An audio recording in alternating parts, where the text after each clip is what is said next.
Okay, tonight's presentation will be the history of the universe starting with the Big Bang by Larry Bartoszek. Larry's presentation will describe how the universe changed from moment to moment, starting with the earliest things we know about the Big Bang.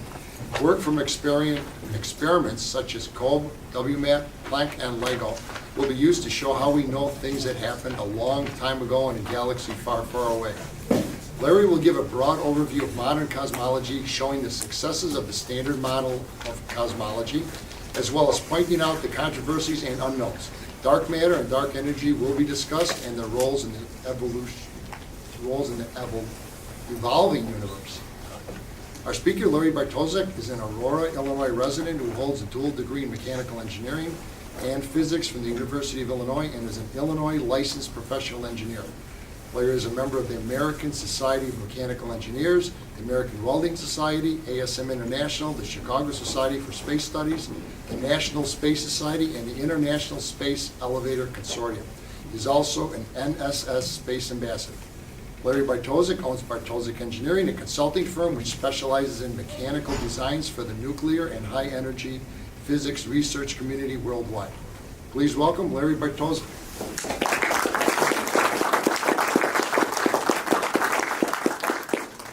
Thanks. So what I'd like to do with this talk is I'd like to describe how we think the universe started, how it has changed over time, how it will evolve, and will it end? What is it made out of? And then what I really want to focus on is how do we know these things? What makes us believe these things? Things like the Big Bang or the expansion of the universe. So I'm going to talk about the experiments. Cobb, WMAP, Planck, those were all satellites sent out to measure the cosmic microwave background. And we're going to talk about the Doppler effect and the difference between the Doppler effect and the redshift that we measure on the distant galaxies. We're going to talk about the spectra of atoms, gravitational lensing, and LIGO. And raise your hand if you have no idea what some of these things are, like LIGO. Who's never heard of LIGO? Okay, so LIGO is an experiment to measure gravitational waves. And we'll talk about why that's a significant way of doing astronomy. So where did I get most of this stuff? I am not a cosmologist, but I've always been interested in cosmology. And I read a lot. And I really recommend this book by Brian Cox and Jeff Forshaw, Universal. It starts with things like, how old are things? How do we measure how old things are? How do you weigh the Earth? How do you weigh a galaxy? And it just goes in very simple, basic things that they could do literally thousands of years ago when they measured that the Earth was round and roughly what size it was. So, and they build from that background to really complicated things. So this is a great book. Now, what's the universe like today? Well, it's pretty cold. The average temperature of the universe is about 3 Kelvin. Kelvin is a measure in the absolute scale. So just to give you an idea, the Fahrenheit scale, that was designed to measure if people were comfortable. At 0 Fahrenheit, you're cold. At 100 Fahrenheit, you're hot. In the Celsius scale, at 0 Celsius, you're cold. At 100 Celsius, you're dead. Okay? In the Kelvin scale, so the Celsius scale was invented to tell how comfortable water is, because the 0 and 100 are related to states of water. The Kelvin scale was invented to measure how comfortable atoms are. And 3 Kelvin is just 3 degrees above absolute zero, where all atomic motion stops. And we can't achieve absolute zero anymore, if we ever could. Bad things would happen to the structure of matter if it ever got down to 0 Kelvin. So space is cold. It's really cold. It's about 47 billion light years in radius. Now, that number is bigger than the age of the light that we've seen in the Hubble telescope and the James Webb telescope, which is only 13.2 billion years out. This gets really complicated, and it's complicated by the fact that we have to correct for the radius of the universe because the universe is expanding. So this number, 47 billion light years, is a calculation. This, the 13.2 billion light years, has to do with how you measure distances to very distant objects in the universe. And so the universe is roughly 13.8 billion years old, and it's pretty dark. The stars and galaxies are spaced very far apart. It's filled with microwave radiation, and we'll talk about what that microwave radiation was. It wasn't always microwave radiation. It used to be much hotter, but now it's a very long wavelength microwave radiation, and it's incredibly uniform, and we'll talk about how uniform the cosmic microwave background is. We think, because we can see it in telescopes and make measurements, that the universe is expanding, and we'll talk about why we think it's expanding. And the most amazing thing is a telescope that I worked on, the Sloan Digital Sky Survey. I'm not sure if I gave a talk to this group about the Sloan Digital Sky Survey, but I worked on the first telescope that they built at Apache Point Observatory. And that telescope, that survey discovered the large-scale structure of the universe. The fact that the galaxies tend to clump together along long strings, and there are huge voids in the universe where there are no galaxies. So we see large-scale structure, and we can talk about why. Why are the galaxies spread along these long filaments, and why are there large voids? And if I say something that you go, why the heck did he just say that? Please raise your hand, stop me, we'll talk about it. I'm assuming you have all night, right? Because this is cosmology. All right, so this is kind of a summary. What is the universe made of today? These are the things we think the universe is made of. The things that we know very well is 4.6% of the amount of stuff in the universe. The atoms, the things that we're made out of, the things that stars and planets are made out of. And then we have a pretty solid observational reason to believe that there is such a thing as dark matter. And the dark matter looks like it represents about 24% of the amount of stuff in the universe. But the moment we saw that the universe is not slowing down, the expansion of the universe is not slowing down, but it's actually accelerating, they had to put another term in called dark energy. And we'll talk about the difference between dark energy and dark matter. Who is confused about dark energy versus dark matter? Show of hands. Okay. Dark matter, you can hang your hat on. We have good reasons to believe there's dark matter, and I'll show you what the experimental evidence for that is. Dark energy is being debated hotly, and we'll talk about that. So this is Calvin and Hobbes. Calvin Hobbes is one of my favorites. He wants to change the name of the Big Bang to the horrendous space kablooey. He's just a creative name writer. I don't know if you guys are familiar with Calvin and Hobbes. It was a great cartoon. All right, so this picture I stole from Fermilab. I believe somebody at Fermilab created it. So this is a historical outline of the universe in the sense that this axis is time, 13.7 billion years. And the y-axis, if you think about it, is spatial expansion, which is why this thing looks like this curvy shape here. It's an attempt to put a four-dimensional state on a two-dimensional piece of paper. So this picture is a image of the cosmic microwave background. And the reason we do that is because there's the Big Bang, which is hard to talk about in detail about exactly what happened, and we'll talk about that in a moment. But then 380,000 years after what we think of as the Big Bang, that's when we can start to see stuff. The universe had expanded to the point where the very high energy gamma rays that used to be, the microwave background used to be very high energy gamma rays, the universe had expanded and cooled enough that those gamma rays could decouple from the plasma that the early universe was made out of.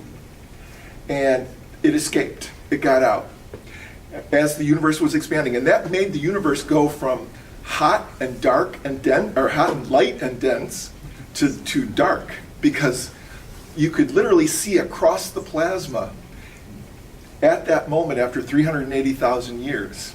You couldn't see across the universe because it was too dense, it was too hot, and photons couldn't make it through the plasma. But once it expanded to a certain size, photons could make it through the plasma. And then, after 3 minutes, actually back here, and it's easier to discuss that on a different slide, but this slide right here, this slide is a little more quantitative in the sense that it starts down here at 10 to the minus 43 seconds and goes up to the present day, 13.8 billion years. So there's a significantly different scale to time here. But 3 minutes after the Big Bang is when the era of nucleosynthesis ended. The amount of hydrogen and helium and lithium and beryllium and boron was pretty much fixed at that point after 3 minutes. And if I'm not mistaken, that's actually an exercise that they assigned in nuclear physics classes. You make certain assumptions about the early plasma, and you can calculate what the ratio of hydrogen to helium should be after that amount of time. So what happened before that, the era of nucleosynthesis? We're looking at the particle era. And we're looking at a point that is way less, 1,000th of a second after what we think of as the Big Bang. Okay? And one of the things that we've learned from high energy physics is every time you have a collision between particles in an accelerator, like the LHC or like the old Tevatron at Fermilab, if antimatter comes out, like an antiproton or an antielectron, an equal amount of protons and electrons are produced. Every time there's a collision, equal amounts of matter and antimatter are produced. So one of the big questions in science is, why isn't the universe made out today of equal amounts of matter and antimatter? And the reason is there was some tiny little asymmetry, which we are still trying to find. Matter of fact, I just spent 5 days at a meeting in Tempe, Arizona with the neutron EDM, the neutron electric dipole moment experiment, where we're trying to find one of those tiny asymmetries that explains what happened to all the antimatter. What we are made out of appears to be just a little bit of what was originally produced in the Big Bang. And for example, what they think happened is before the universe existed, there was something called the inflaton field. And the universe was actually cold. And it wasn't made out of matter at that time. And what happened during what you think of as the Big Bang is there was an inflationary period that took a very small universe and made it much bigger, at much faster than the speed of light. And all of a sudden, that cold universe flipped into a hot, dense plasma.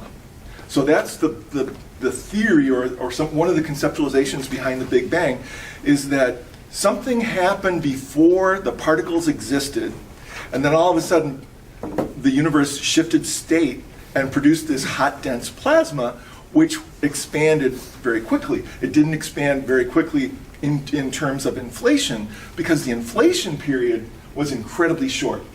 The inflation period, 10 to the minus 35 seconds, okay? And at the end of 10 to the minus 35 seconds, we think the universe was roughly the size of a melon. The universe may never have been microscopically small. It's really, you can't really say much about this period of time. It's all based on theories that conflict with each other, and we don't have a good quantum theory of gravity, so we don't have a good description of the hottest, densest, smallest time of the universe. But from the period of time when the universe was the size of a melon to something a bit bigger, like fitting inside the orbit of Mercury, we can begin to talk about it because it behaves like a plasma, and we know how plasmas behave. And the main thing to remember about the early history of the universe, there was no chemistry. It was hot, and there were only a few laws being exercised because of how dense and how hot it was. So it was much simpler, and it was much easier to describe mathematically when it was very young and very small. So after you go, so this they call it 500,000 years here, it's 380,000 years, whatever. This is the period of time where you go from being an opaque, hot plasma to enough space between the particles that the light can get out. And now you can see across the universe. And then, of course, once the universe cooled enough, the protons and the electrons could combine to form hydrogen. So we got the first neutral atoms. The plasma was neutral, but in this period of time and all the way back, the particles were too hot to get together. You couldn't have atoms. You couldn't have chemistry. And after that, you get the era of the atoms. And the atoms, through gravity, clumped together and made stars, made galaxies. There was a period of time here, about 1 billion years after the Big Bang, where there were enormous stars that lived very brief lifetimes, and they produced the distribution of the elements that we have and that continues to evolve today. Because that's where the elements come from, primarily, is the evolution of stars that fuse the hydrogen into heavier and heavier nuclei, forming from hydrogen, you go up to helium. Helium is the ash of the early stars. If the stars are heavy enough, they can begin to burn the helium. When helium combines, you can get the carbon, the nitrogen, and the heavier atoms, but eventually you get to iron. And the reason that supernovae happen is because nuclear fusion releases energy when you combine the light atoms all the way up to iron. When you start to fuse iron nuclei, you don't give off energy, you absorb energy. So what happens in the core of very large, well, almost any star, iron builds up in the core, and the lighter elements around iron build up. And at some point, the star can't support its size because it's used up all its fusion fuel. And that's when the shells of a star collapse, and that collapse rebounds into an explosion. That's a supernova. Okay? So there's a few details in that process, but that's also how the elements that we're made of got distributed through the universe. The explosions of those early stars scattered all of those heavy nuclei. All right, so how do we know anything about the first moments after the Big Bang? All the work that we've done in particle physics has to do with that early period in the Big Bang. And I'll tell you some comparisons here. You may not have thought there was much going on in the collision point at Fermilab or in the LHC today, but we are ramming particles together so hard that in the collision points, we're producing temperatures on the order of 10 to the 16th Celsius. Okay, you don't have names for numbers that big. And that simulates the period of time about 1/trillionth of a second after the Big Bang. And we can't build particle accelerators big enough to go before that time. But we're basically building machines that can produce, and that's why we refer to the Tevatron and the LHC as time machines. We're being able to see back to 1/trillionth of a second after the Big Bang in these machines. That's really the value of these machines, is understanding the conditions in the early universe. So the temperature of the universe that we see from these collisions in these machines is about 10 to the 16th Celsius. And the universe at that time was approximately 10 million kilometers in diameter. And I did the math and figured out the whole universe fit inside the orbit of Mercury during this period of time, 1/trillionth of a second after the Big Bang. So the energy of the collision points in our particle accelerators is way higher than anything happening naturally in the universe today. Okay? We are producing collisions in these accelerators that make the sun look cold. The sun gets up to a few million degrees. It doesn't get up to anywhere near 10 to the 16th degrees. Okay? And there are processes in the universe that produce particles of higher energies than the ones that we can make in our particle accelerators. But that takes galaxies, and it takes supernovae. And that's why I say we can't build an accelerator that big. It basically takes too much stuff to make particles with higher energies than we make in our accelerators. And the key takeaway is the universe was a lot simpler. It was a lot simpler, so it was a lot easier to mathematically model. So what is the evidence? Why do we think that the universe was much smaller at one time, and it was much hotter, and it was much denser? There's two physical reasons that we have lots of good data for. The expansion of the universe was seen in 1929 by Edwin Hubble. Hubble used spectroscopic data. He used the redshift on distant galaxies and discovered that the further out you look in space, the faster the galaxies are receding away from us. There's one galaxy that's not redshifted. Anybody know the name of the one galaxy that's not redshifted?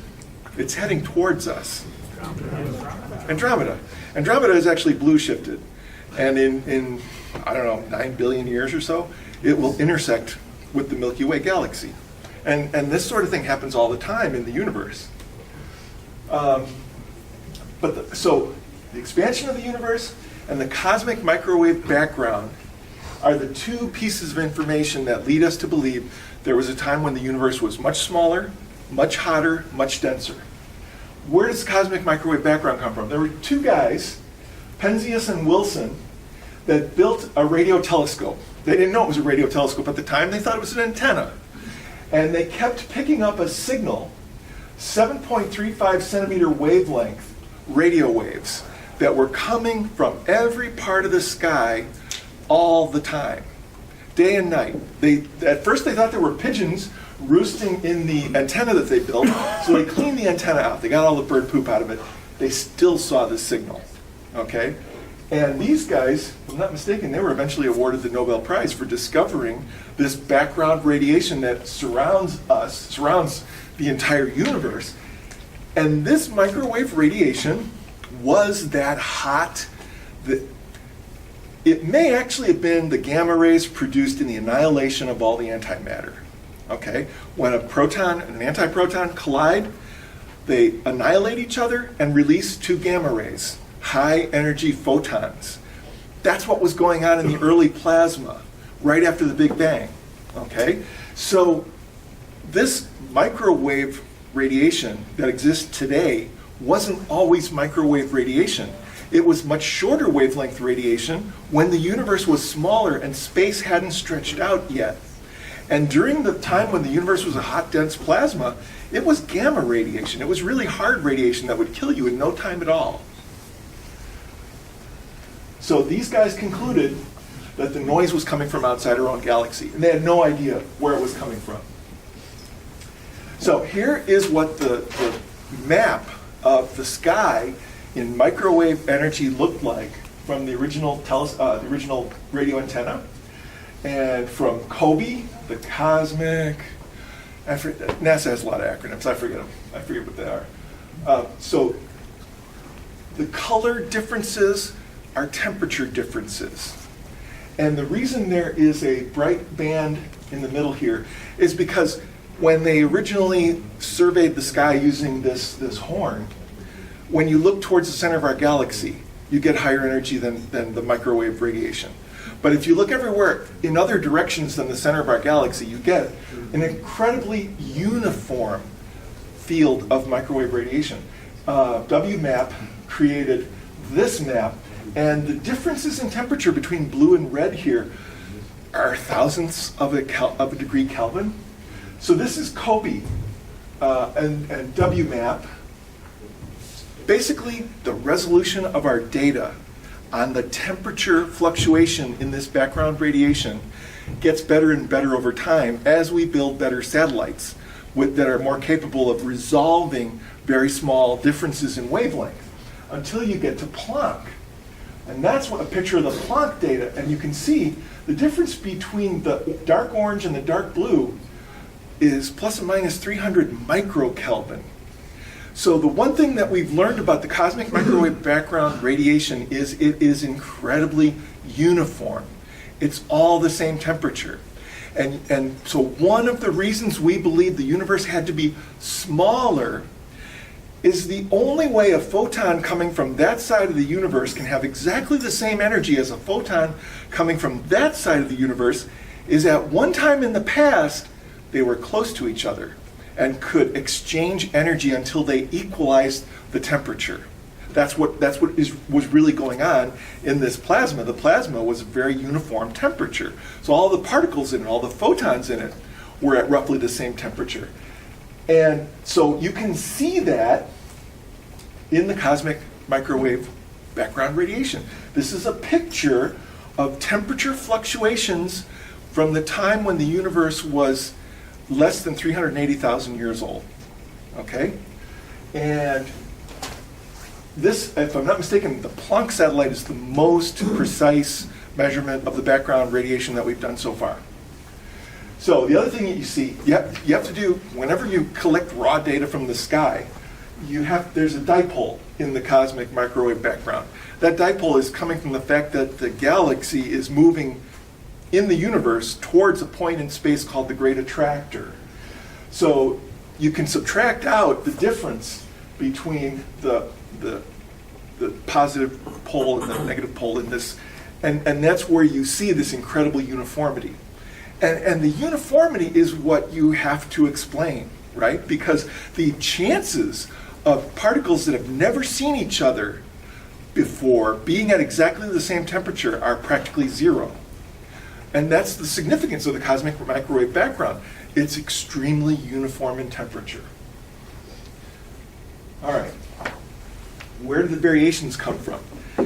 So the variations come from the fact that during the plasma period, the very hot, dense plasma of the universe, there were microscopic quantum fluctuations.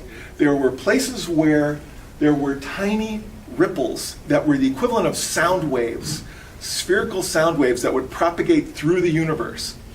These sound waves, and I know there's a lot of text here, you'll get an opportunity to read this on your own if you want, but the key takeaway is the sound waves, like all sound waves, had regions of higher density and regions of lower density. And they left an impression on the plasma because the regions of higher density were also regions of more matter.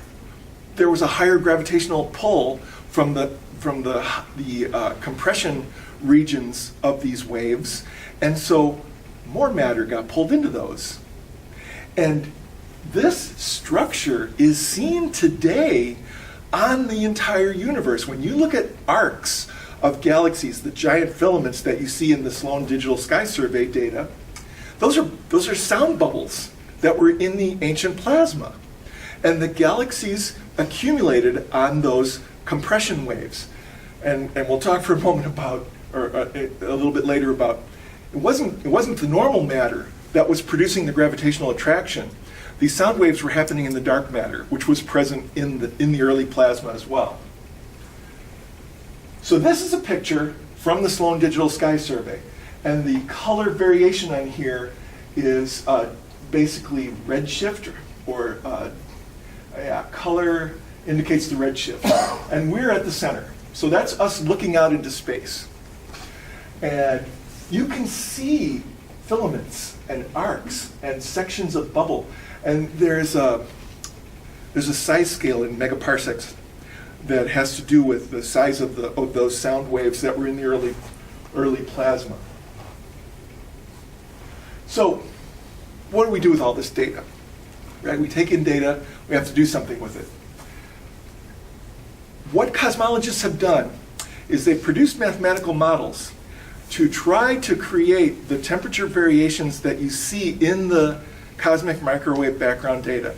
What you do is you develop a model, you say, my model has this much normal matter, this much dark matter, this much dark energy. Does it produce a picture of the cosmic microwave background that looks like what we measured in the Planck satellite?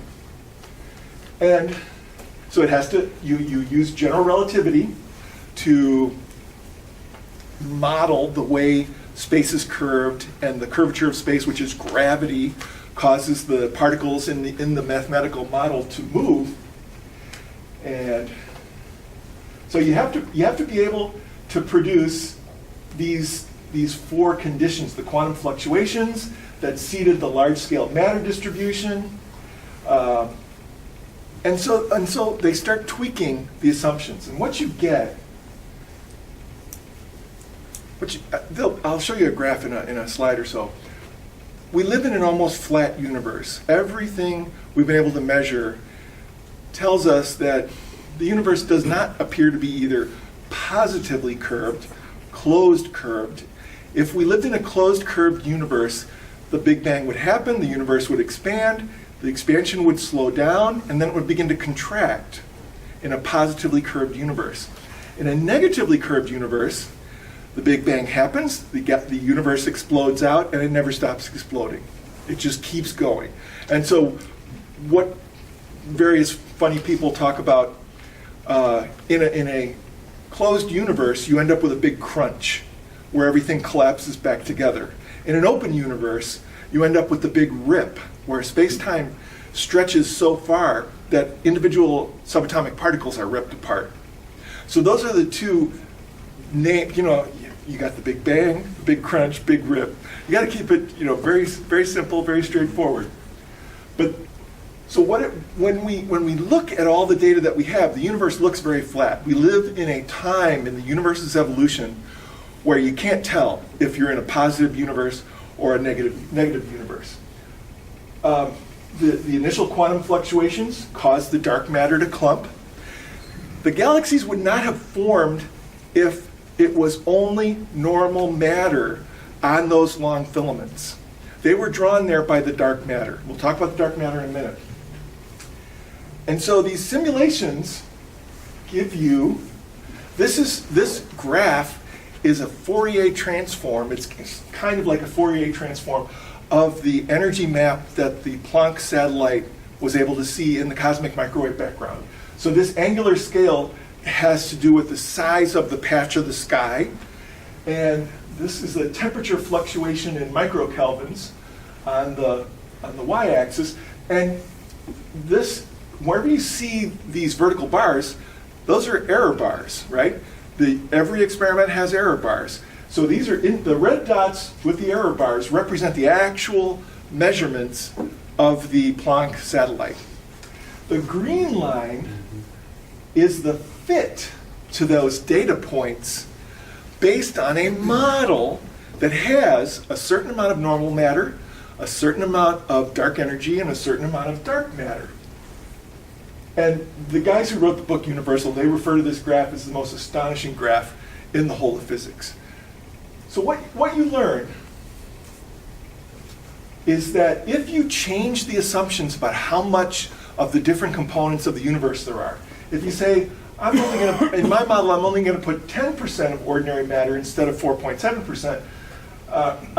In the white curve, I'm going to put 4.9% ordinary matter. In the green curve, I'm going to put 1% ordinary matter. So these sets of curves change the amount of ordinary matter of those three components that you can change. And you can see the red curve doesn't match the white curve at all. The white curve is the one that matches the Planck data. The white curve is what the universe is actually showing us in our measurements.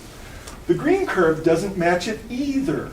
So you tweak the calculations around, you run the simulations with millions and millions of particles for as long as you've got the money to run the computing time, and you figure out that the amount of ordinary matter in the universe has to be around 4.9%. If you then jiggle the amount of dark matter and the amount of dark energy, you say, in particular, the red model has no dark energy in it. It has 4.9% ordinary matter, 26.4% dark matter. That doesn't match the Planck data either, okay? So it's when you set these numbers, 4.9, 26.4, and 68.7, that matches the data from the Planck satellite. And that's how cosmology is done.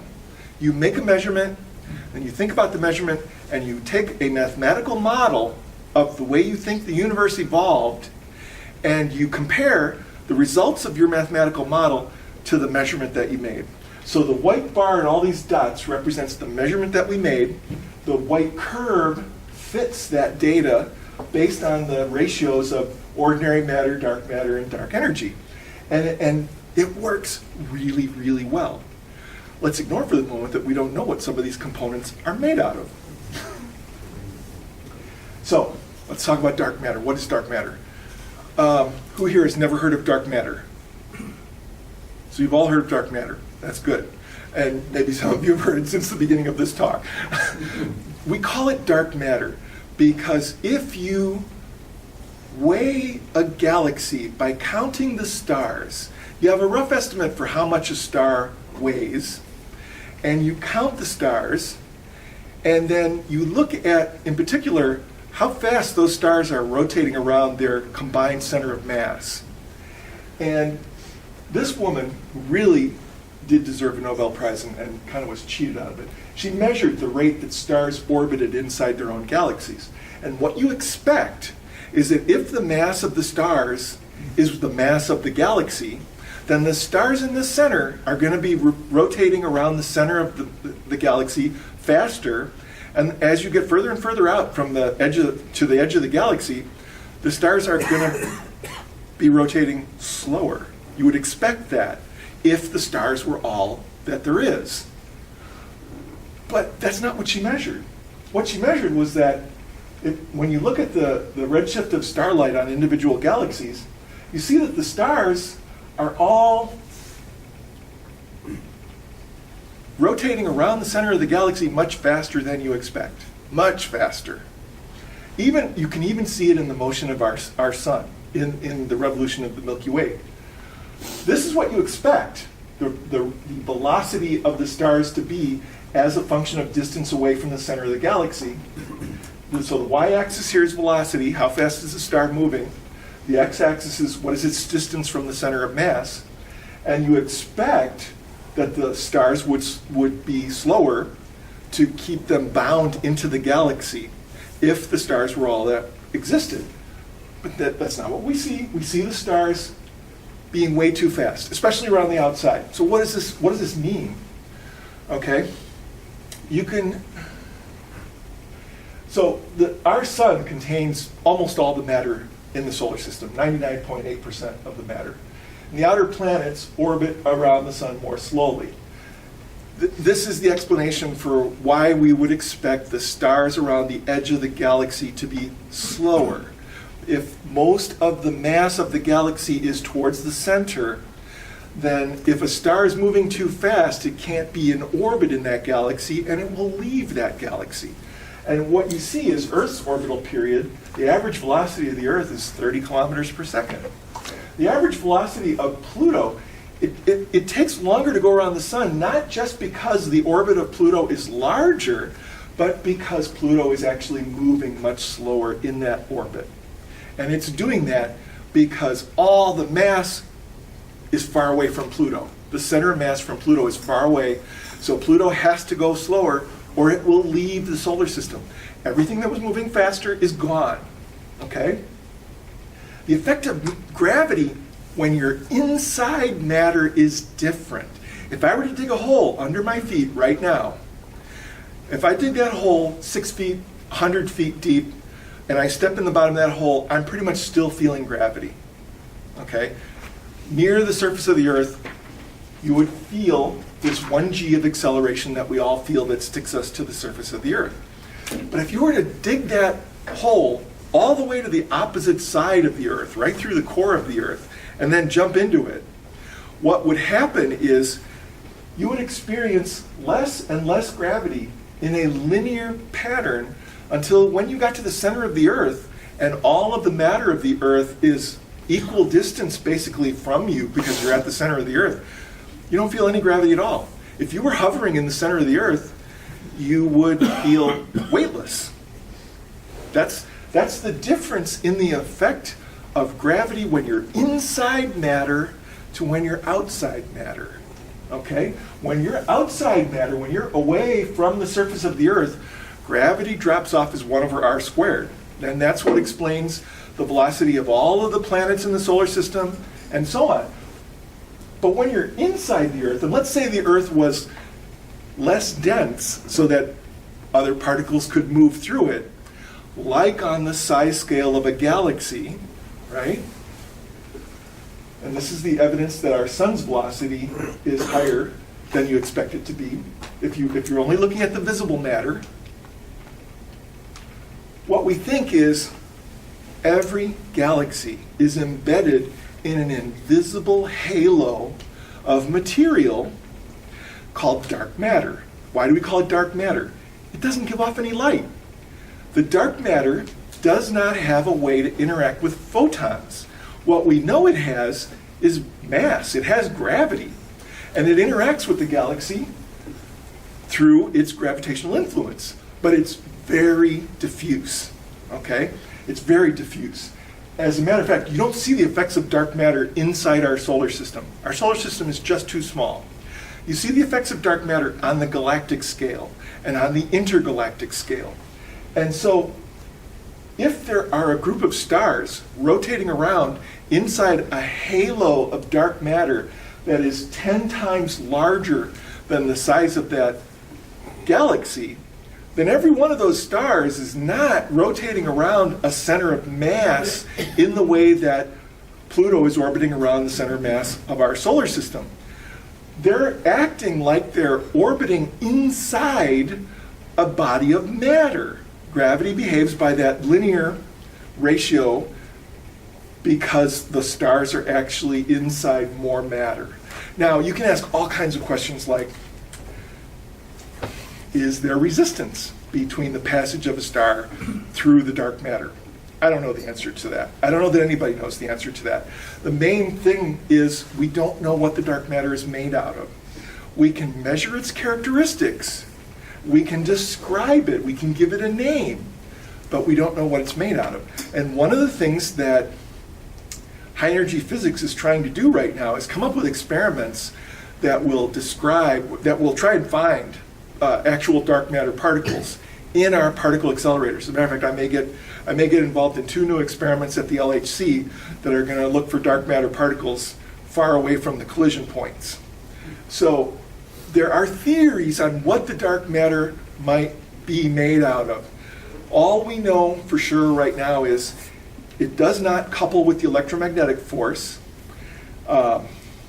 We don't think there's any reason to believe it couples with the strong force, which is what holds particles together in the nucleus of the atom.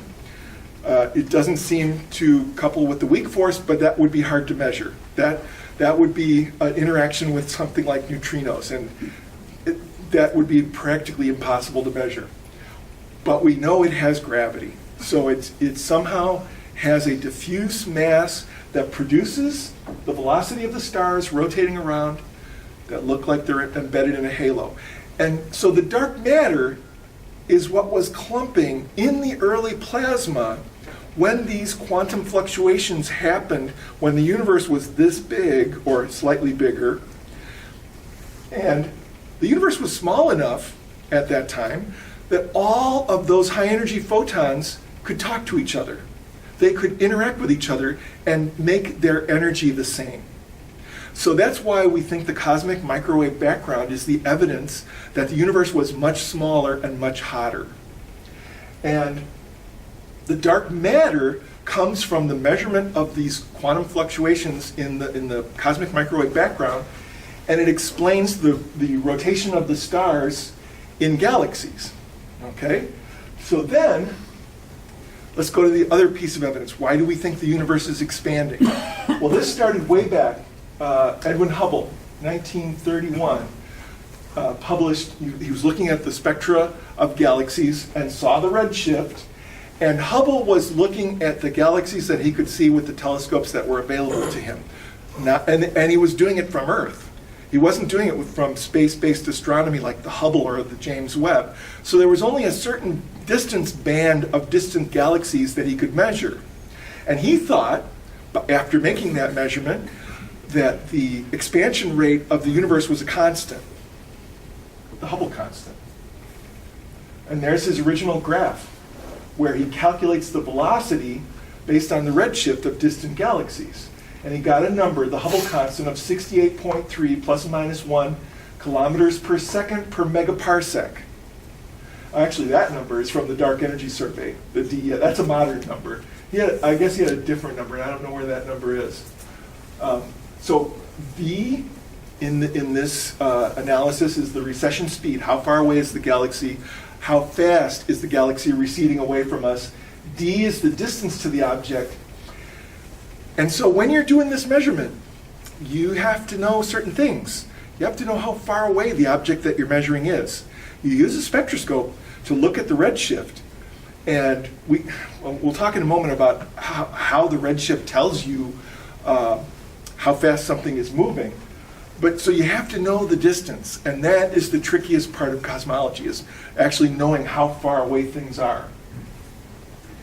So, the Doppler shift. When we're on Earth, our atoms are relatively cold compared to stars and other things. And when you excite them by heating them up, every element in the periodic table gives off a band of colors. For example, these are the different spectra. If you heat up hydrogen and pass it through a cold gas with a white light, the bands that the hydrogen emits are absorbed in the cold gas, which is why you get a dark line spectrum, an absorption spectrum. If you just have a bottle of hydrogen and you heat it up, and you look at it with a diffraction grating, you see these individual colors. Okay? If you have a pure substance and you heat it up to the point where it gives off light, every substance gives off a characteristic fingerprint of light. And that's the fingerprint that we use to measure the redshift. So what you can see is, if you're in the laboratory reference and you're measuring the emission spectra of hydrogen, you would see these patterns of lines. But now if you look at a star and you measure the spectra of hydrogen and you expect to see what you see on Earth, the lines look the same, but they're not the right color. They're moved in the color band. And in particular, stars that are moving away from you, the color band gets moved to the red. And the further away things are, so nearby galaxies, you see that the color pattern gets moved even further. Distant galaxies, even further. So the further away you look in the universe, you see objects that appear to be receding from us faster and faster. They're more highly redshifted. You have to start with a signature that you measured in the lab on Earth, which is this signature. And then you get these lines and you say, oh, okay, I'm pretty sure these two lines and this third line correspond to these that I measured in the lab. And that's how I get these wavelength shifts that tell me what the redshift is. This distance between what I measure in the lab from here to here, that's the redshift. And we always think of the redshift in terms of what you hear when a police car with a siren is passing by us. Okay? If it's heading towards you, the sound waves are compressed together because the car is moving towards you, so as its siren is going off, each time a compression wave in that siren happens, because of the car's relative motion to you, those waves are squeezed together. Well, squeezed together means higher frequency. Higher frequency means blue shifted. And then when the car passes you right on your side, you hear this middle tone, which is, it would be the tone in a rest frame. If the car wasn't moving, you'd hear that tone. But then when it passes you, and now it's giving off waves, now the compression waves are spaced further and further apart. That's redshift. That's what we think of when we think of the Doppler shift. This all works fine until you get to redshifts that we have measured that are faster than the speed of light. Okay? Because what's really happening in this redshift, out in the universe, these distant galaxies, they're giving off the same colors that our star is giving off. From their point of view, their hydrogen is not moving. It's the same hydrogen that our sun would have. So from the point of view of a star in a distant galaxy, it's giving off the right color, the same color. What's happened is, because it's a distant galaxy, the universe has stretched over time, and the time it took the light from that galaxy to get to us stretched that light out. That's the real redshift. Okay? It's not that the galaxy is moving faster than the speed of light. It's that the space between us and them stretched out, and it stretched out all the energy. That's how the cosmic microwave background went from being hot gamma rays during the early small phase of the universe to these low density, very low temperature microwaves. The universe stretched them all out. Is that mind-boggling? So there's a lot of stuff in here that I'm just going to blow over. The takeaway is, when you're talking about the most distant objects in the universe that we've actually got redshifts that are greater than 1, you can't use special relativity to do the calculations associated with that redshift. You need general relativity. You can only use this velocity calculation when the redshift is actually small. And when the redshift is much less than 1, meaning it looks like the objects are only traveling at 10% of the speed of light away from us, you can use normal calculations. You don't even have to use a lot of special relativity. You use special relativity when the redshift approaches 1, but then you have to use general relativity when it's over 1. And general relativity actually allows space to expand faster than the speed of light. I don't actually know if there is a speed limit on how fast space can expand. We saw in the inflation period, in 10 to the minus 35 seconds, that was many, many orders of magnitude faster than the speed of light expansion of the universe. And I don't know if there is a speed limit to the expansion of space. But we do see objects that have redshifts that are on the order, I think the largest one was something over 11. That's many times the speed of light. Okay, so when you've got small scale redshifts, what you're really doing is you're telling how big was the universe when that light was emitted. And that's part of what is difficult to understand when it comes to the expansion. You sort of, when you think of the Big Bang, you think of an explosion happening, and you think, okay, all the matter is over here. When I look at an explosion on Earth, that explosion slows down the further away I am from it. You can't really compare the explosion of the Big Bang to an explosion that you would find in an atmosphere like on Earth. The things that slow down explosives on Earth is drag from the atmosphere, compression of the air. That phenomena doesn't exist out in space. It's a different phenomena. So, all right. We have some evidence that the universe is not slowing down. You would intuitively think, even if I get rid of this classical notion of the explosion slowing down because it's being dragged out by the atmosphere, if I eliminate that effect, you would still think, okay, the explosion is going to slow down just because gravity is going to pull the particles back together. When we do other types of observations where we look at redshifts of distant galaxies in different distances away from us, it looks like the universe is not slowing down at all. It's speeding up, okay? And that's where the dark energy comes from. The universe is expanding, something is pushing it apart. To go faster, you have to have an energy term in the equations that describe the early universe. That's where the dark energy term comes from. It's a pressure that pushes things apart at the largest scale. It's like an opposite to gravity. All right, so Wikipedia's got a lot of good stuff about the baryon acoustic oscillations. Those are the sound waves in the early plasma. The acceleration of the expansion.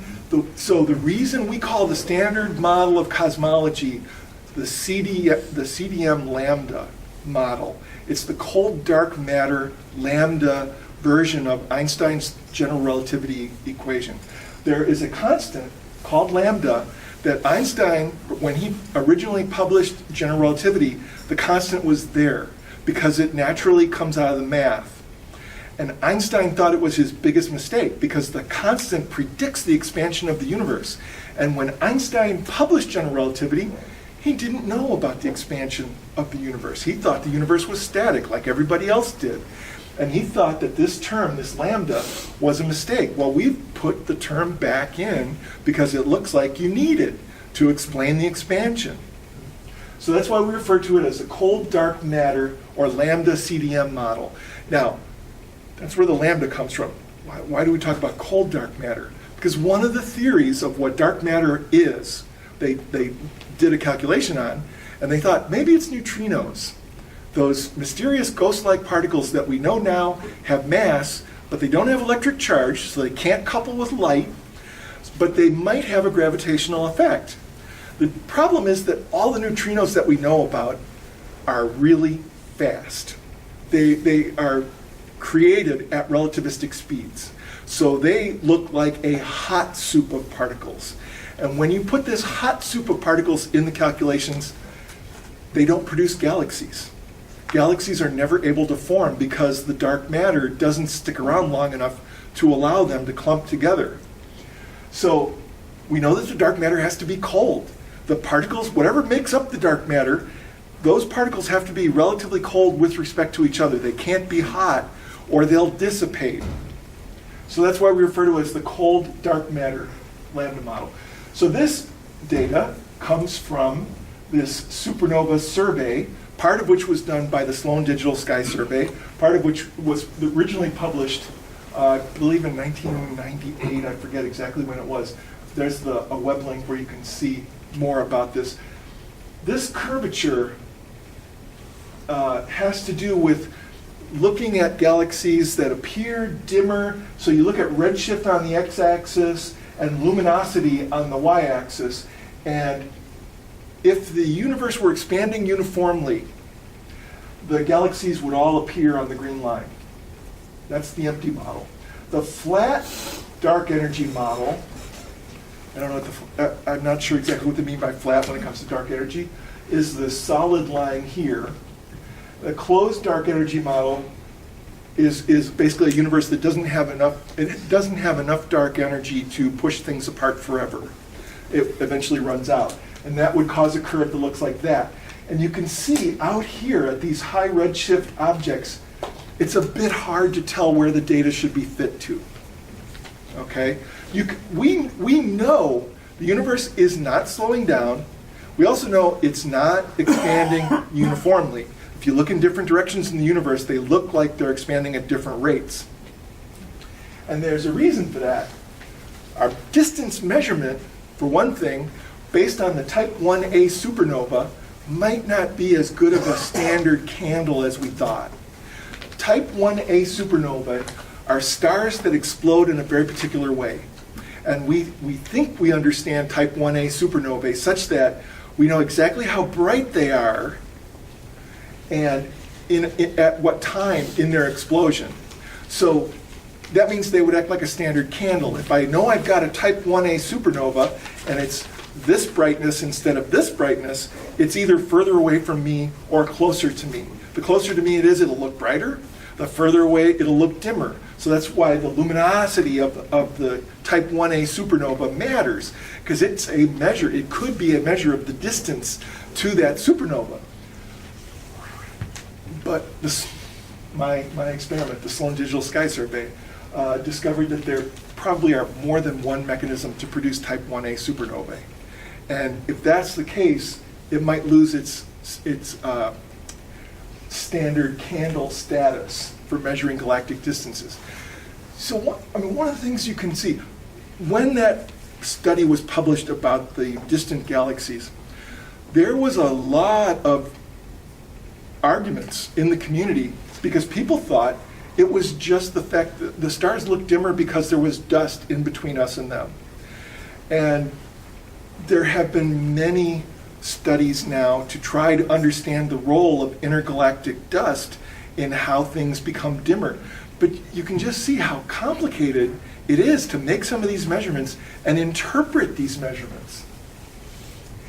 And people have gotten better computers and better models. And so what happened This has to do with we live in a time where you can't tell if it's a positive universe, a negative universe, or a flat universe. We just happen to live at this particular moment in the history from between Big Crunch and Big Rip that we can't measure it. If we were living 10 billion years from now, we'd be able to tell, and we'd be able to tell 10 billion years ago. But we can't tell right now. That's kind of annoying. This is an example of one of the newer models. A lot of times, when you're computer limited, you make certain assumptions on your calculation. And one of the common assumptions is, if I'm modeling 1 million or 10 million particles in a box to look like the early universe, I'm going to make certain averaging out of, as the shapes change inside the box, I'm going to average over them so that they tend to look more uniform than they really are.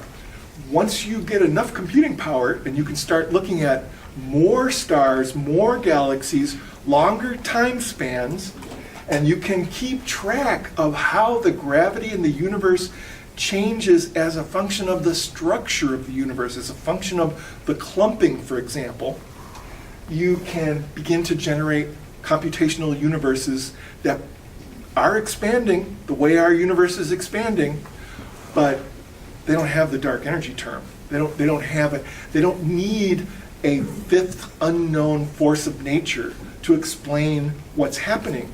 They just are more accurate simulations. So that's a big problem. You need faster computers and better simulations to get rid of some of these effects.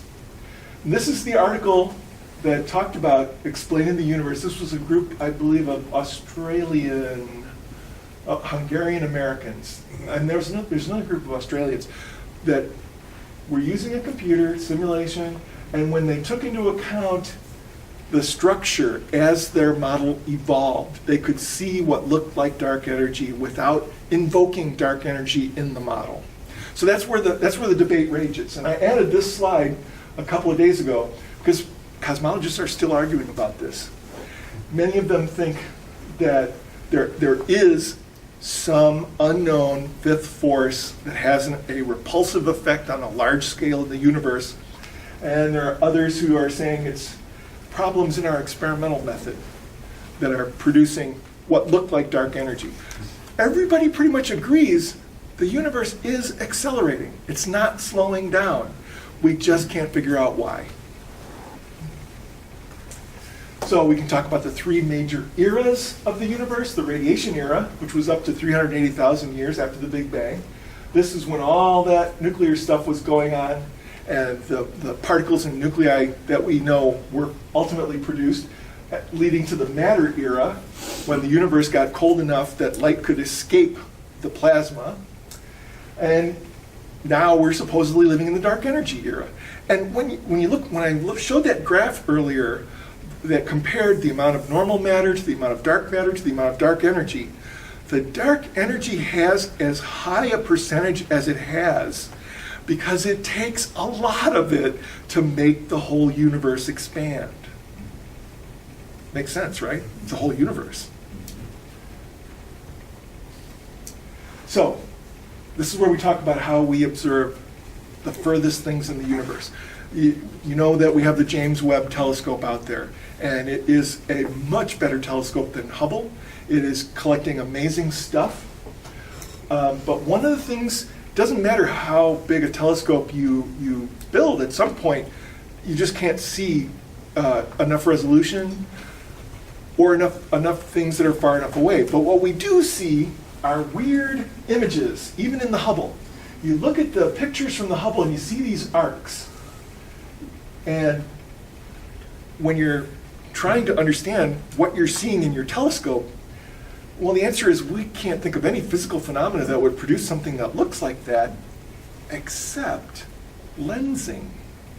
The dark matter can act like a very large spherical lens, and these arcs can be decomposed by a computer algorithm to show that these are actually distant galaxies behind that cluster of galaxies. These arcs are made out of images from the dark matter lensing the starlight behind it, like this. Okay? So that's another reason why we think the dark matter produces gravitational effects that can bend light, because that's what gravity does. Gravity can bend light. And we see these images, and astronomers can actually use gravitational lensing to see stuff behind the stuff that we can readily see.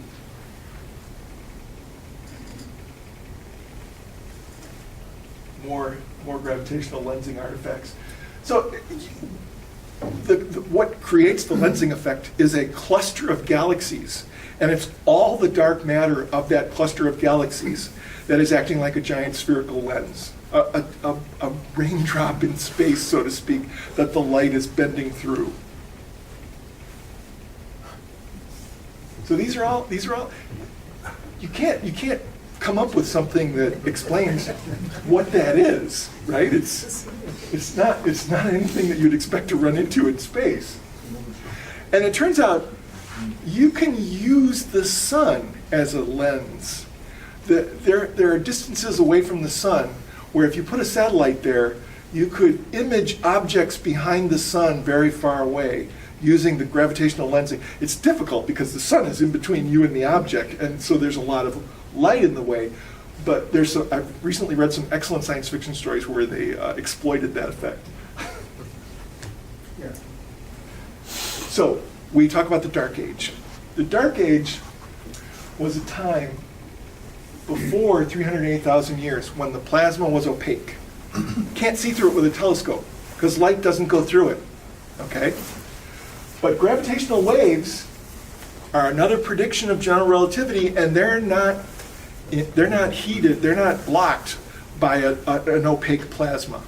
So if you can measure gravitational waves, you can see further in the universe. There are only a few other phenomena that allow you to see past the Dark Age, the 380,000 year boundary. But LIGO was invented to do that. And my birthday is September 14th. So in 2015, they actually published the gravitational wave image of two black holes merging. And what they have to do is they take the signal that they get and they put it in an audible range. So and now there's a whole bunch of recordings. You can hear what it sounds like when two black holes merge if you take the frequencies and shift them into the audible hearing range.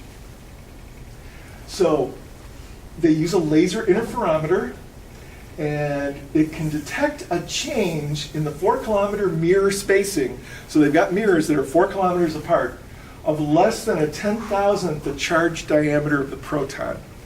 When a gravitational wave passes through matter, it causes the matter to expand and contract in a way predicted by general relativity. So they had to build basically a detector big enough and capable of sensing these tiny oscillations caused by gravitational waves.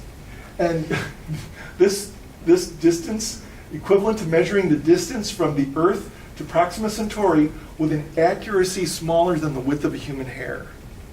I mean, it's mind-boggling what LIGO has achieved. So there's two of them. There's, actually there might be more than two now, but one is in Washington, these are the two in the US. There's also one in Italy, so that you can get some differences as the wave passes through the entire Earth. So gravitational waves, that is a coming science of understanding the early universe that is completely inaccessible by telescope. It's a little bit of 100 kilowatts of circulating laser power in this thing. 10 milliseconds of light travel time between Louisiana and Hanford, Washington. All right, so I'm getting close to the end of the talk, and I hope I'm not running over time. What do we know? We have an amazingly accurate model of the 4.6% of the universe that we're made out of. Quantum electrodynamics, QED, fully relativistic theory of matter and electromagnetism, tested out to 14 decimal places of accuracy. That's called the standard model of particle physics. It works amazingly well. What don't we know? We don't know what the dark matter is made out of. Some people call it WIMPs, weakly interacting massive particles. or machos. I forget what machos stands for. They're always good with these names. So we can see it. You can hang your hat on the fact that dark matter exists, but we have no idea what it's made out of. Dark energy, we don't even know if it is, or if it's just an artifact of the way we were doing the calculations. Now, if they do come to the conclusion that there's no fifth force, I'm not sure what happens to those cosmic microwave background calculations that were compared using the CMD lambda theory. I'm not sure whether lambda then becomes a constant that is relatable to whatever is happening in the model. It's way beyond my pay grade to figure that kind of thing out. And there are many competing inflation theories. So we don't really know what caused the early universe to expand as fast as it did or why it did. And as I said earlier, we don't know how to combine gravity with quantum mechanics. If you can't combine gravity and quantum mechanics, you really can't do a reasonable theory of what happened very, very early in the Big Bang. General relativity is a field theory that explains the curvature of space-time and its relationship to the motion of matter. Totally different theory than quantum mechanics. So that's what we know. You're a ghost driving a meat-coated skeleton made from stardust. One of my favorite things I found on the internet. So that's it.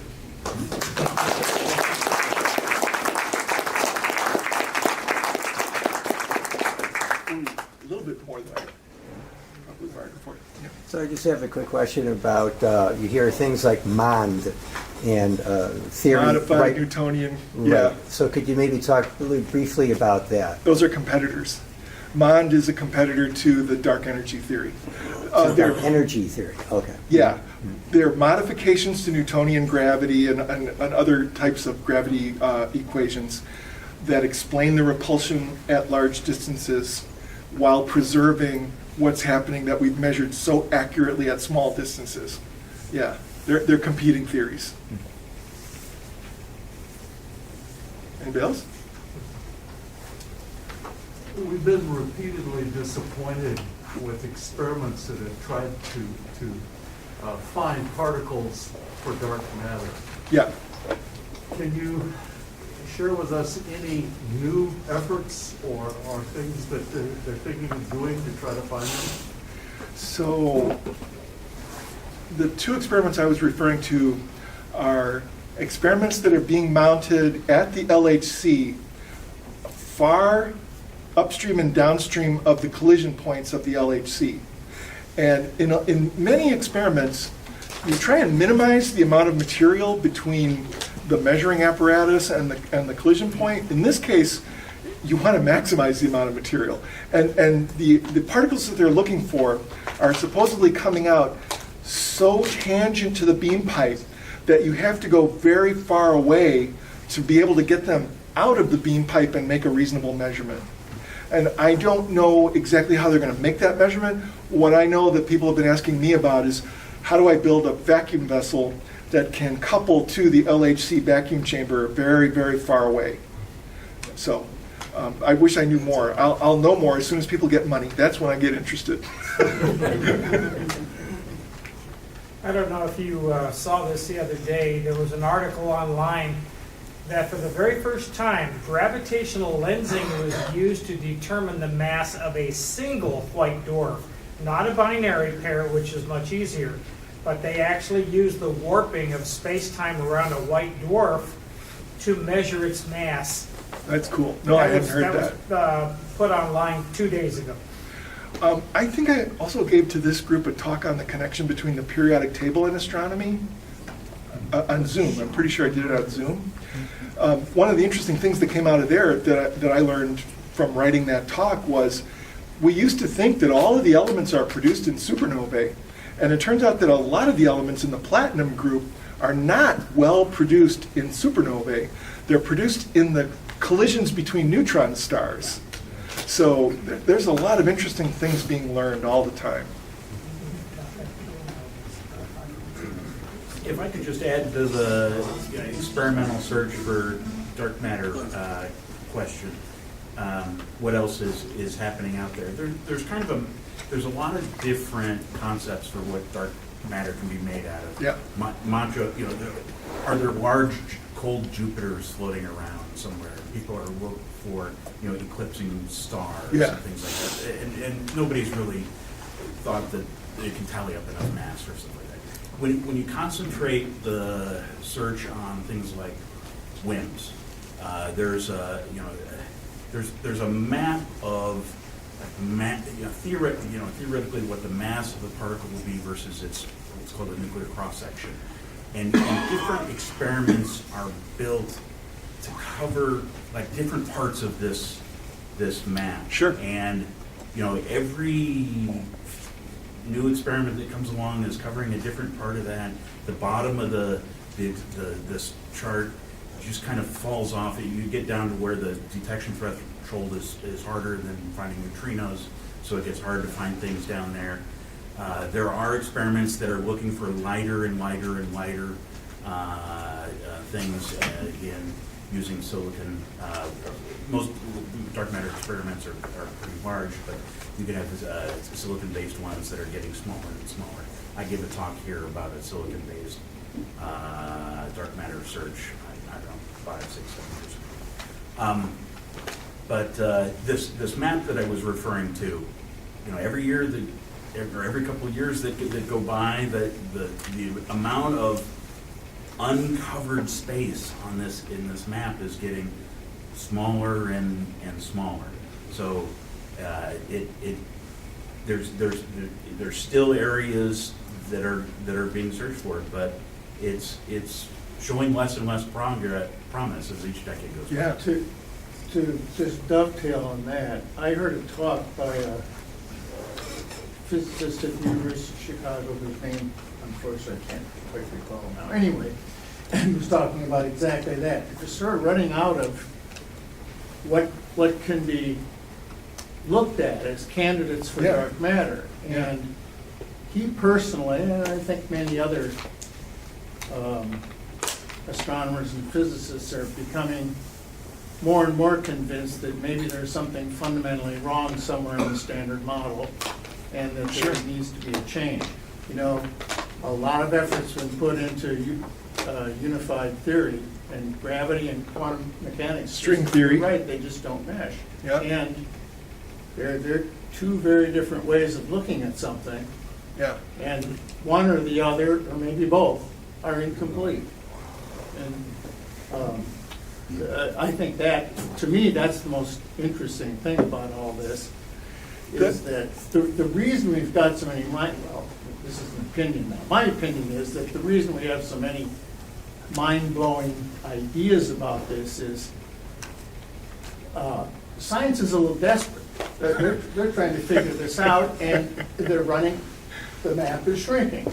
They're running out of candidates to explain. Without explaining dark matter, a lot of these things just fall apart. One of the surprising things about the LHC is that since the Higgs boson, we haven't discovered anything new. No, that's right. That's correct. Yeah. Hey, folks, we're running out of time. Sorry. Larry, thanks very much. Thank you, Larry. I'm sorry we couldn't have the